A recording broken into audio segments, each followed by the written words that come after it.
Cette mine d'or manquait de temps. Perchée à près de 4000 pieds, au sommet d'une montagne si escarpée que même les équipements lourds avaient du mal à maintenir la traction. L'exploitation de Levi-Goldie étouffait lentement sous ses propres limites. L'usine de traitement produisait moins de 100 livres de minerai par heure, un chiffre extrêmement bas pour une concession aussi prometteuse sous sa surface. Alors que l'hiver approchait à grands pas et que la saison minière s'éloignait de jour en jour, Levi pouvait déjà sentir la pression se resserrer autour de lui comme un étau. Chaque matin, il se réveillait en sachant que les calculs semblaient pires que la veille.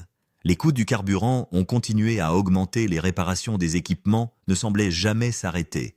Et l'or sortant de l'usine n'était tout simplement pas suffisant pour justifier l'effort. Des années de sacrifice l'avaient amené à ce point, et pourtant l'avenir de la revendication ne tenait qu'à un fil. Un mois de plus décevant pourrait le forcer à prendre une décision qu'il avait passé des années à essayer d'éviter. Debout sur la montagne surplombant l'opération Levi, a finalement admis la vérité qu'il portait depuis des mois. Chaque dollar qu'il possédait était consacré à ce projet. Chaque salaire, chaque investissement, chaque once d'espoir avait été investi dans la revendication avec la conviction que le succès n'était qu'à une avancée décisive. Mais la foi seule ne pouvait pas maintenir une mine en vie pour toujours, et sans une augmentation spectaculaire de la production, il savait qu'il n'aurait peut-être pas d'autre choix que de tout fermer. Cette pensée le terrifiait. Non pas à cause de l'argent, même si le risque financier était énorme, mais à cause de tout ce que représentait la mine. Des années de travail de rêve et de sacrifice ont été intégrées dans chaque pièce d'équipement disséminée à travers la montagne. S'éloigner, ce serait admettre que la montagne a gagné. Puis 2 camionnettes sont apparues sur la route d'accès sinueuse en contrebas. La poussière tourbillonnait derrière eux alors qu'ils montaient plus haut vers la concession, empruntant d'étroits lacets creusés dans le flanc de la montagne. Levi les regarda approcher et ressentit quelque chose qu'il n'avait pas ressenti depuis longtemps. Espoir. À l'intérieur de ces camions se trouvaient les 2 hommes, que les mineurs appellent lorsque les opérations sont sous assistance respiratoire. Freddy Dodge et Juan Ibarra avaient bâti leur réputation en sauvant des mines en difficulté qui semblaient irrécupérables. Ils n'étaient pas intéressés par les excuses et n'étaient pas impressionnés par les histoires. Ils ont examiné les chiffres, les équipements et les taux de récupération de l'or, puis ont trouvé des solutions là où d'autres voyaient des impasses. Dès qu'ils descendirent des camions, Levi ne perdit pas de temps. Il a expliqué la situation honnêtement et sans exagération. La mine ne produisait pas suffisamment de matériaux. Les coûts devenaient impossibles à supporter. Sans une augmentation majeure du volume, il serait contraint d'abandonner complètement sa réclamation. Freddy écoutait tranquillement. Juan écoutait aussi. Ni l'un ni l'autre ne fut interrompu. Ni l'un ni l'autre n'ont offert une réassurance immédiate. Leur silence rendait Levi nerveux car les mineurs expérimentés apprennent souvent plus en observant qu'en parlant. Les 3 hommes ont commencé à parcourir l'opération. Freddy a étudié le système d'alimentation en minerai. Juan a examiné le matériel de récupération. Il se déplaçait lentement à travers l'usine, s'arrêtant occasionnellement pour inspecter un raccord de tuyau, un angle de convoyeur ou la configuration du matériau, se déplaçant dans le système. Pour Levi, il semblait qu'il ne faisait presque rien du tout. En réalité, ils identifiaient déjà des problèmes cachés à la vue de tous. La revendication elle-même les combattait à chaque étape du processus. La montagne était si escarpée que le déplacement des matériaux nécessitait souvent plus de temps et d'efforts que leur traitement. Chaque seau de minerai transporté sur la pente représentait un autre pari contre la gravité. Une seule erreur pourrait faire glisser des équipements, du matériel ou des travailleurs sur des centaines de pieds, sur un terrain instable. Rien n'était venu facilement sur cette montagne. Chaque machine avait été transportée pièce par pièce. Chaque section de tuyau avait été remontée sur la pente. Chaque plateforme, chaque poutre de support, chaque connexion électrique avait été construite par pure détermination plutôt que par commodité. En regardant autour du site, Freddy pouvait voir des années de travail acharné inscrites dans chaque aspect de l'opération. Levi les conduisit vers la zone de traitement où le broyeur à marteau continuait à broyer. La machine crépitait et gémissait à mesure que le minerai la traversait, tandis qu'un petit système de récupération tentait de capturer l'or caché dans la roche concassée. La configuration fonctionnait exactement comme prévu. Malheureusement, cette conception était le problème. Freddy s'accroupit à côté de l'équipement et étudia attentivement le schéma d'écoulement. Il observa le concentré circuler dans le système, prêtant attention aux détails que la plupart des gens ne remarqueraient jamais. Pour Lévi, l'équipement semblait normal, car il le regardait depuis des années. Pour Freddy, cela ressemblait à un goulot d'étranglement. Les chiffres de production en disent long sur l'histoire.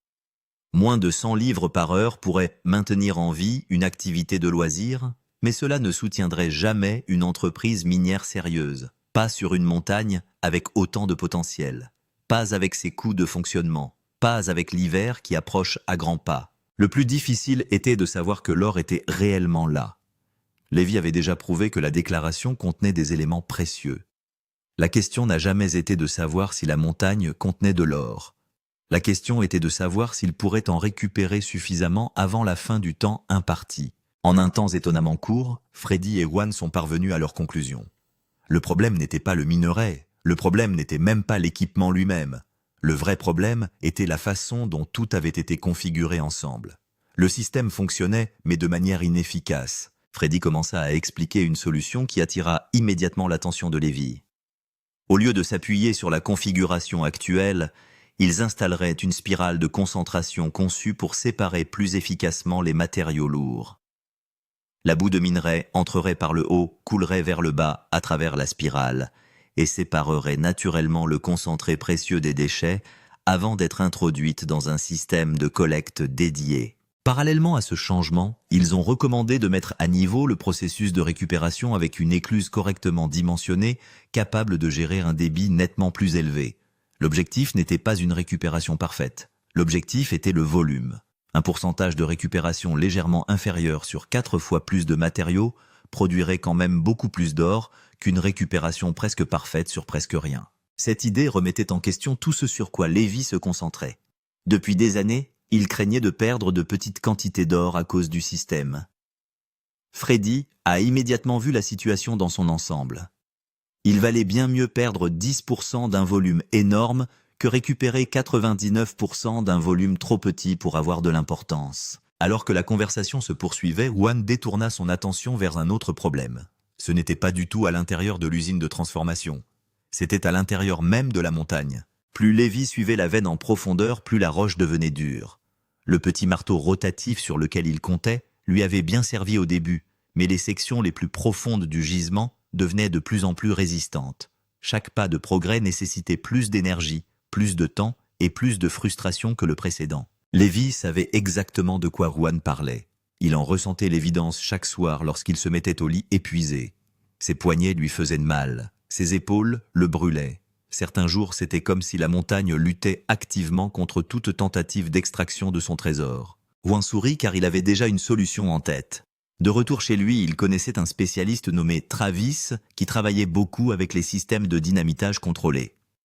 Pas d'explosions massives qui ont brisé les flancs des montagnes, mais des méthodes précises, conçues pour ouvrir efficacement les veines, tout en minimisant le travail et le gaspillage. La proposition a immédiatement changé l'ambiance, au lieu de recommander une autre machine coûteuse ou une autre mise à niveau compliquée. Juan offrait ses connaissances. Il prévoyait d'amener Travis à la concession d'apprendre à Lévi et à son partenaire Cory comment utiliser correctement le système et de leur donner une compétence qui pourrait améliorer la production longtemps après le départ de Freddy et Juan. Pour la première fois de la journée, l'expression de Lévi changea. Chaque solution qu'il avait tentée auparavant impliquait de dépenser plus d'argent. Un équipement plus gros, des canalisations plus longues, infrastructures supplémentaires. Personne ne s'était jamais attaché à changer la façon dont le minerai était extrait. Plus il approfondirait la veine, plus cette connaissance deviendrait précieuse. Apprendre à accéder à plus de matériel avec moins d'efforts pourrait transformer l'économie de l'ensemble de l'opération. Dans une saison où chaque jour comptait, ce genre d'amélioration pourrait faire la différence entre la survie et l'échec. Finalement, Freddy sortit un cahier. Il avait calculé les coûts tout au long de l'inspection. Les matériaux coûteraient environ 7 000 $. Une main-d'œuvre supplémentaire augmenterait encore le total. Ce n'était pas un petit investissement, surtout pour quelqu'un qui subissait déjà de fortes pressions financières. Mais Freddy comprenait aussi la situation de Lévi. Il savait que la trésorerie était limitée. Il savait que chaque dollar comptait. Et parce qu'il pensait que la réclamation avait un réel potentiel, il a proposé un accord basé sur la confiance plutôt que sur un paiement immédiat. Aucun argent ne serait requis d'avance. Au lieu de cela, si les améliorations fonctionnaient et que la mine réussissait, Levi paierait à la fin de la saison avec 4 onces d'or. C'était tout l'accord. Pendant un moment, Lévi resta tranquillement à faire le calcul dans sa tête. Au prix actuel de leurs 4 onces représentait une somme importante. Pourtant, comparé à la perte totale de la réclamation, cela ressemblait au premier pari raisonnable qu'il avait entendu depuis des années. En regardant autour de lui, la montagne, l'équipement et l'opération pour laquelle il s'était battu si durement, il réalisa quelque chose d'important. Pour la première fois depuis très longtemps, l'avenir ne semblait plus impossible. La montagne n'avait pas changé, les risques n'avaient pas disparu, l'hiver arrivait encore, mais debout avec Freddy et Juan Levi pouvaient enfin voir une voie à suivre. Et parfois, dans le secteur minier, cette seule possibilité vaut plus que tout l'or encore enfoui sous terre. Mais si Freddy et Juan ont raison, si la production augmente réellement de 2 ou 300%, alors 4 onces constitue une erreur d'arrondi par rapport à ce que cette saison pourrait produire. C'est le coût d'admission pendant une année pendant laquelle ils pourraient réellement survivre. Si la production augmente et qu'ils peuvent obtenir de l'or, il peut le faire fonctionner. Et puis presque pour lui-même, il ajoute la phrase qui vous dit tout sur où il en est. Il ne veut pas seulement que cela fonctionne. Il le faut. L'affaire est conclue. Si vous aimez regarder cette affirmation, revenez du bord, rendez-nous service et appuyez sur le bouton d'abonnement. Nous couvrons les meilleures ruées vers l'or et les sauvetages de petites mines, semaine après semaine, et nous souhaitons que vous nous accompagniez. Maintenant, revenons à la montagne. Il ne reste plus qu'à le construire. Et pour le construire sur cette pente, dans cette petite fenêtre de saison restante, il faudra tout ce qu'ils ont, tous les trois. Début d'une autre journée. Le lendemain matin, le soleil se lève sur la crête et Levi est déjà sur la montagne. Il n'y a pas assez de place pour travailler ici. Chaque outil, chaque pièce d'acier, chaque panneau doit être remis ou mis en place par Treuil. Tout prend du temps à cause de la logistique. Mais il n'est plus seul désormais. À 4000 pieds sous le Claims, Botry Juan est déjà en train de déballer de l'acier. Freddy grimpe vers le site de la spirale avec un sac d'outils. Le plan est en marche. Juan dispose le bois plat sur une paire de tréteaux et commence à marquer les coupes. Il construit la pièce maîtresse de l'usine de lavage modifiée de Levi, une nouvelle écluse. 12 pouces de large, 6 pouces de haut, près de 8 pieds de long. La largeur de 12 pouces est dimensionnée directement en fonction du matériau que le broyeur à marteau produit, de sorte que l'écluse peut avaler tout ce que le broyeur peut lui lancer sans s'étouffer. Avec la nouvelle écluse et les spirales travaillant ensemble, l'objectif est de doubler le débit de Levi, de le tripler, voire de le quadrupler. Juan place un coin avec un carré de vitesse et coupe une ligne nette. Lorsque les secours miniers se déplacent, ils voyagent avec une quantité limitée d'acier. Chaque centimètre carré doit gagner sa place. Le pari. Freddy redescend avec une brassée d'essayage et de spots. Juan se penchait sur l'écluse. Il y a un pari entre eux. Dîner de steak en ligne. Je ne pense pas que nous parviendrons à installer ce pipeline là-bas en un jour. C'est un travail de 2 jours ce tuyau. Je pense qu'on le fera en une journée, Fred. Vraiment. Sur quoi parions-nous dîner de steak? Dîner de steak. D'accord, je pense que nous le ferons en une journée. Pour que Juan gagne le tuyau suspendu de 180 pieds qui transportera le matériel jusqu'à la nouvelle prise, doit être suspendu d'ici la fin de la journée. 180 pieds de tuyau sur une pente qui déteste les humains. Avec un câble d'acier tendu entre 2 points d'ancrage et un équipage suffisamment petit pour compter sur une seule main. Sur un chantier bien plat, avec une équipe complète, cela représente un travail d'une demi-journée. Ici, sous cet angle, avec l'accès dont il dispose, c'est un tirage au sort. Freddy se dirige vers l'installation de la ligne. Il s'en parle déjà comme le font les mineurs lorsqu'un travail est sur le point de devenir plus difficile qu'il n'y paraît. Ce sera une tâche plutôt amusante, mais cela demandera du travail. Espérons que tout se passe bien. Ce qu'il veut dire par la façon dont les mineurs entendent ces choses, c'est qu'il espère que rien ne se cassera et que personne ne sera blessé. Le tuyau se bat sur la pente. La corde de guidage est sécurisée. Le câble d'acier qui suspendra le tuyau passe par-dessus l'ancrage supérieur et commence sa longue et lente descente vers le loquet inférieur. Tout le monde est en position. Les calculs sont au tableau. C'est censé être la partie la plus facile de la journée. Freddy appelle le flux vers le bas de 10 pieds 20-50, puis il s'arrête. Le câble n'est même pas à moitié descendu et il est déjà accroché. Une brindille, une racine, un rocher tombé au sommet avec la ligne accrochée dessus d'environ 1 pied. Sur une course de 180 pieds, même un petit accroc en haut désaligne toute la ligne en bas. Le câble passe si bas qu'il traîne pratiquement sur le sol par endroits. C'est censé être la partie la plus simple. Ce n'est pas. Chaque équipe de sauvetage minier connaît ce moment. Le plan était propre. L'acier a été coupé. Les ancres étaient bonnes. Et puis, la montagne vous rappelle qu'elle est là depuis bien plus longtemps que vous. Les petites branches deviennent de gros problèmes. Les petites racines deviennent des points d'accroc. Un seul rocher abattu transforme un travail de 20 minutes en un combat de 2 heures. Sur un terrain plat, vous parcourez la ligne, dégagez l'obstacle et avancez. Sur une pente comme celle-ci, chaque pas vers l'obstacle est une négociation avec la gravité. Il travaille sans accroc. Réinitialisez la ligne, faites-la passer par-dessus l'ancre. Et cette fois, elle franchit les obstacles et s'installe dans la position pour laquelle elle a été conçue. Le tuyau monte et Juan remporte le pari. Vibrateur allumé. Une fois le tuyau suspendu et la nouvelle écluse montée, Freddy et Juan se tournent vers le système d'alimentation. Le broyeur à marteau broie le minerai. Le matériau broyé doit se déplacer proprement et régulièrement dans l'écluse et sur la spirale. Trop lent et l'usine perd du temps. Trop vite et ça s'étouffe. La réponse est une paire de vibrateurs montés sur la goulotte d'alimentation. Maintenant, le matériau s'écoulant à un débit constant. Pas d'agglutination, pas de point mort, pas de surtension qui submerge l'écluse à un moment donné et l'affamant à un moment donné. Nous avons créé cette petite goulotte de transition rapide pour passer de la goulotte sortant du bas de votre mâchoire au tuyau. J'espère que la vibration de votre mâchoire sera suffisante pour pouvoir aider ce matériau à descendre. Freddy connecte le deuxième vibrateur et teste le circuit. Les 2 unités bourdonnent de vie. Le parachute saute sous sa main. Le système est prêt pour un test complet de 2 heures. À l'usine Corée est prêt au niveau de l'alimentation. Lévi regarde de côté les bras croisés, essayant de ne pas laisser son visage montrer ce qu'il ressent. Dans 2 heures, soit il examinera le redressement qu'il a réclamé toute la saison, soit il envisagera une autre série de réparations et repensera avec moins de lumière du jour qu'au début. Le broyeur à marteau rugit. Les vibrateurs entrent en action. Le premier afflux de matériaux concassés atteint la goulotte. C'est beau. Le matériau descend par la goulotte dans le tuyau, à travers les vibrateurs jusqu'à la nouvelle écluse. L'alimentation est propre. L'alimentation est régulière. La roche tombe exactement à la vitesse pour laquelle le système a été construit.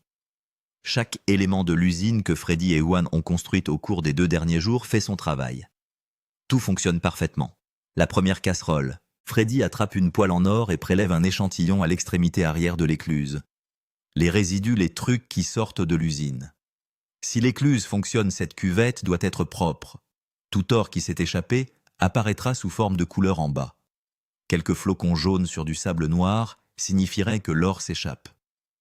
Une cuvette propre signifierait que l'écluse fait exactement ce pourquoi elle a été conçue. Il le panoramique soigneusement.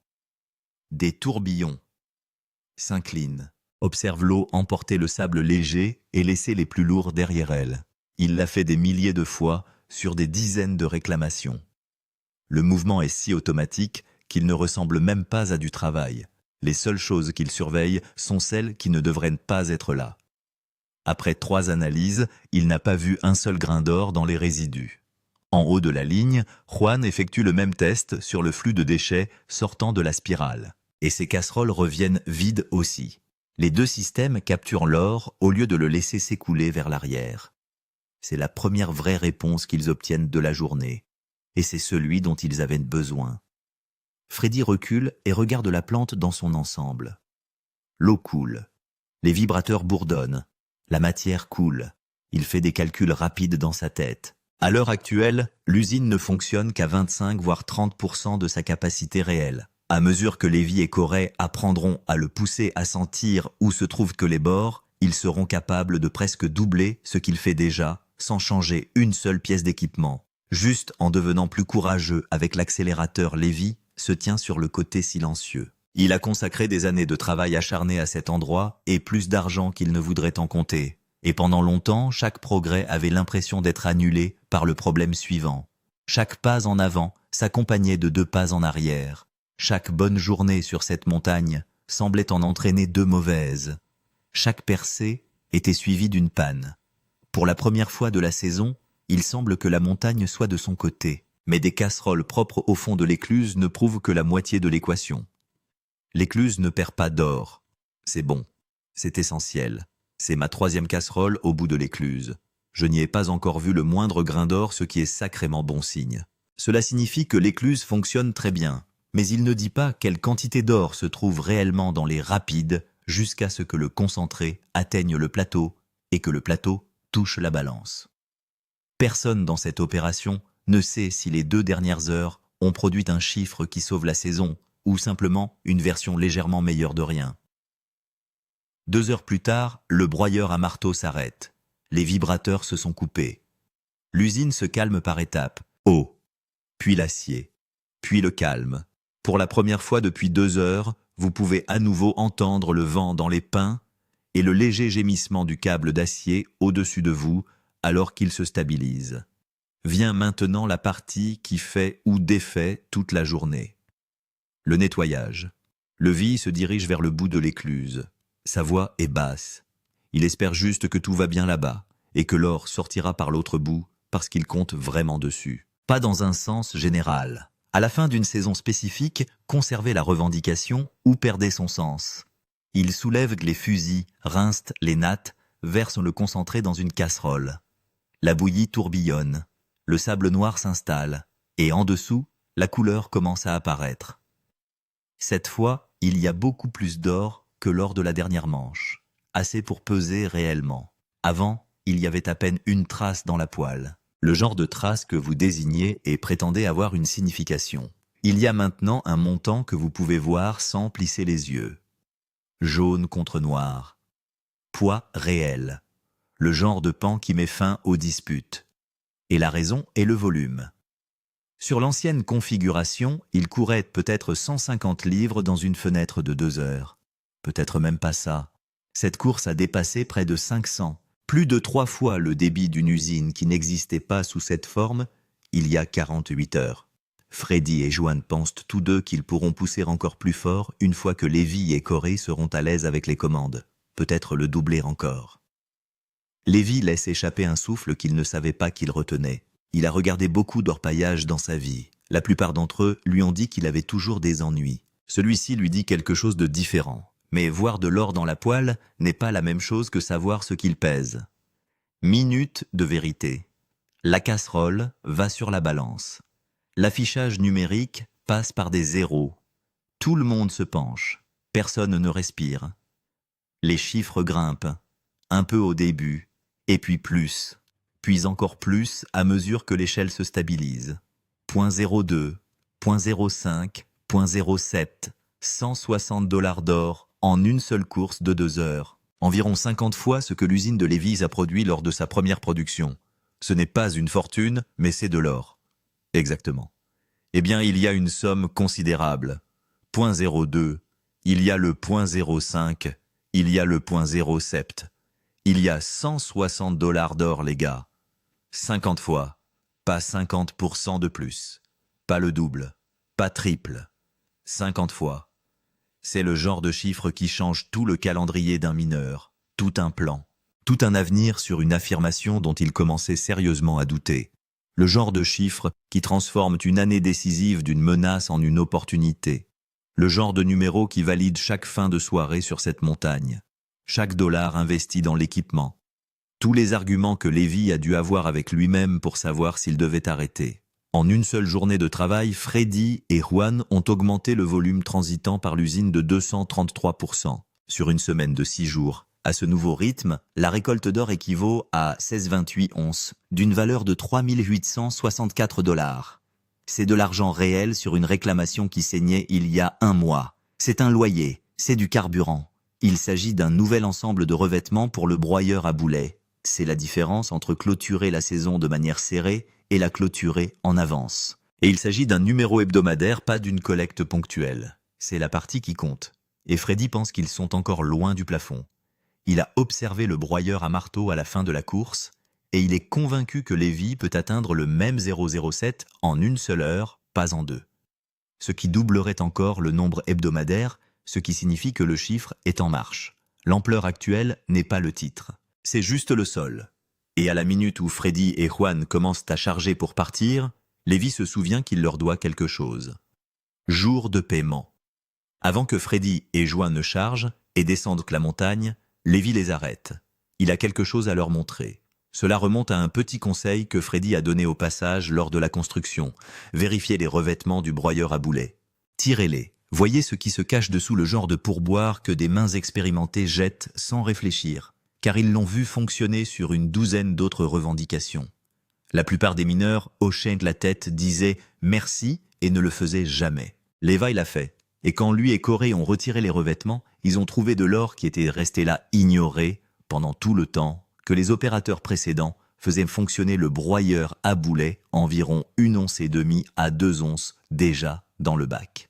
Pas du nouveau minerai, pas de la nouvelle usine du matériel qui était resté enfermé dans les revêtements pendant on ne sait combien de temps, s'accumulant tranquillement sans que personne ne regarde. Et ils ont encore beaucoup plus de matériaux à extraire du broyeur à boulets. Les 4 onces qu'ils doivent à Freddy et Juan pour la construction de la spirale et de l'écluse seront remboursés dans quelques semaines, voire quelques jours, plutôt qu'à la fin de la saison. Lévy ne demande plus de plan de paiement. Il demande à quelle vitesse ils veulent que l'or soit livré. Nous avons probablement environ 1,5 once à 2 onces dans la poêle. Oh, sans blague. Oui, nous avons encore beaucoup plus de matériaux à extraire du broyeur à boulets. Nous pourrons donc vous faire parvenir ce paiement beaucoup plus rapidement. Cela fonctionnera. Ouais. Génial. Allez les gars. Ouais.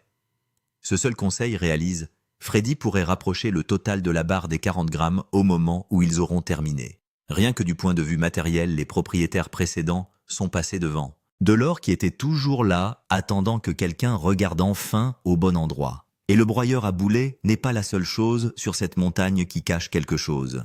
Conduisez prudemment. Les camions se chargent. Les outils sont de retour dans les lits. Des débris d'acier rassemblés. La nouvelle écluse reste là où elle est. La spirale reste là où elle est. Le tuyau reste suspendu sur la pente. La plante qui respirait à peine, il y a un jour, est désormais une machine en état de marche, et elle ne va nulle part. Levi serre la main de Freddy. Merci à l'équipage. Les regarde se retirer. Il n'y a pas de discours. Les mineurs ne font pas de discours. Il y a juste un signe de tête, une poignée de main et la compréhension que quelque chose a changé ici qui n'existait pas il y a 24 heures. Les camions roulent sur la route d'accès. La poussière s'élève derrière eux et dérive à travers les pins. En haut de la montagne, la station de lavage reste tranquille, attendant le matin. Demain, Lévy et Corey le nourriront à nouveau. Et encore le lendemain. Ils pousseront le broyeur à marteau au-delà de la limite indiquée par Freddy. Ils testeront la spirale jusqu'à trouver l'endroit où elle s'étouffe. Ils poursuivront la veine avec le nouveau blaster une fois arrivés. Ils rongeront les revêtements du broyeur à boulets jusqu'à ce que la dernière once cachée tombe. L'année décisive ne constitue plus une menace qui pèse sur cette affirmation. C'est une promesse que la montagne commence enfin à tenir. Et quelque part sous cette pente dans le minerai Lévy n'a même pas encore touché. Dans les veines, le blaster n'est pas encore ouvert. Dans les revêtements du broyeur à boulets qui attendent toujours d'être tirés. Le plus gros poids de la saison attend toujours de sortir. L'année décisive n'est pas terminée. Cela ne fait que commencer.